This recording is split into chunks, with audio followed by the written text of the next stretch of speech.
Time for another experiment with digitizing machine embroidery, and it's going to be this journal cover title. This one is very quick and simple to put together. It's actually a lot of the same stitching but done in different variations. So this is what we're aiming for. I'll just open a new design window and I'm going to rotate the canvas so I can work in a landscape orientation.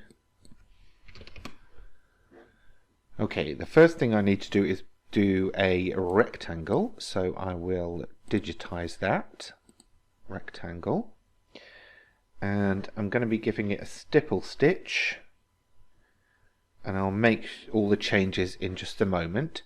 I'm just going to basically make 2 clicks to set the rectangle and then click on select, and I'm going to change the size before I do anything else. I want it to be 125 millimeters by 35 millimeters. There we go, so that's nice and set. Now, while I've got this here, I'm going to do a couple of things. First of all, I'm going to change the thread color. This one's going to be a purple. Then I'm going to change the loop spacing to 3 millimeters, and that's my starting point.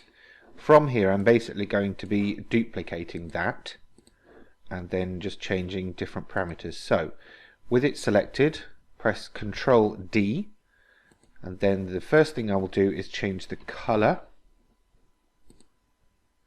and then change the loop spacing to 4 millimeters. So you can see how that change just makes the pattern go in different directions and then overlap each other. So that's what I wanted, and that's what we're working for.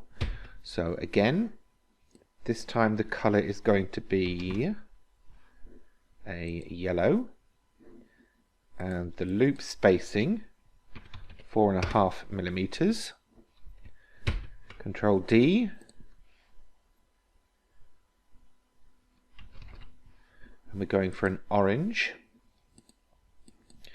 and a loop spacing of 5.5. Ctrl D, and we're going for a blue with a 6 millimeter loop. Oops.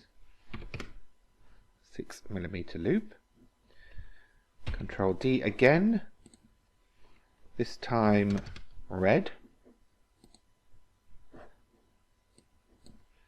and the loop spacing at 3.5, and then one more with a color light blue and a loop spacing of 5 millimeters. Okay, so if I zoom in, you can see they're all crisscrossing each other, they're all going all over the place. That's perfect. Now, one more duplicate. This time, however, though, we're going to change it to be an outline. Going to give it a color of black. Going to set a zigzag stitch with 1 millimeter spacing and 1.5 millimeter width.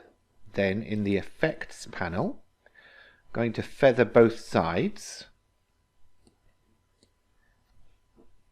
and give it a maximum width of 1.5, and I will leave the raggedness as it is.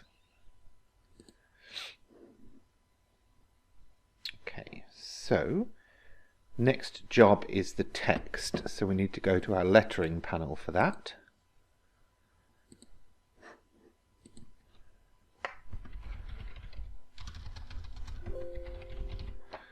So we want the word journal, and then from the true type fonts this time, as opposed to the embroidered fonts, I'm going to use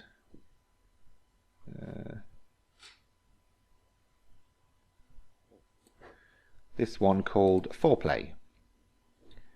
Going to set the height at 18 millimeters and the color to white. Now, that text isn't quite in the center, so I'm going to select everything, right click, align and space, and align centers. So that brings it all together. Now, in the Create Layouts tab, create outlines, set the color to black, single run object outline with common outlines and round corners. There we go, that gives us that. Now just one change to the sequencing, and I'm going to bring this black object just below the white one. So basically our colours will be stitched out first, then our lettering, and then all of the black detailing. So I can close all of these. And there you go, you can see how quick that was put together. Now I'm going to run it through the stitch player just to double check things and see how things go. But yeah, so let's see how that works.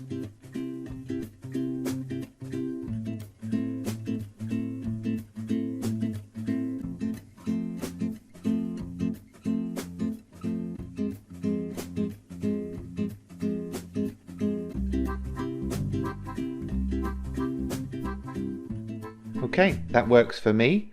So it's time to export it as a PES file, PES, as I have a brother embroidery machine, and then I will stitch it out and join you back here and show you the result. And there we have it, all stitched out. I'm very happy with how this turned out, although if anything I would probably bring in that border just a little bit more and maybe a little more definition on the outline for the lettering. Other than that though, perfect. I'll be creating a separate video for how to put the journal cover together, so please remember to subscribe and look out for notifications for that. That's it for this time. If you've enjoyed this video, please remember to give it a thumbs up, and if you have any questions, feel free to leave them in the comments section below. And for more from me in the future, please remember to subscribe to this channel. Thanks for watching.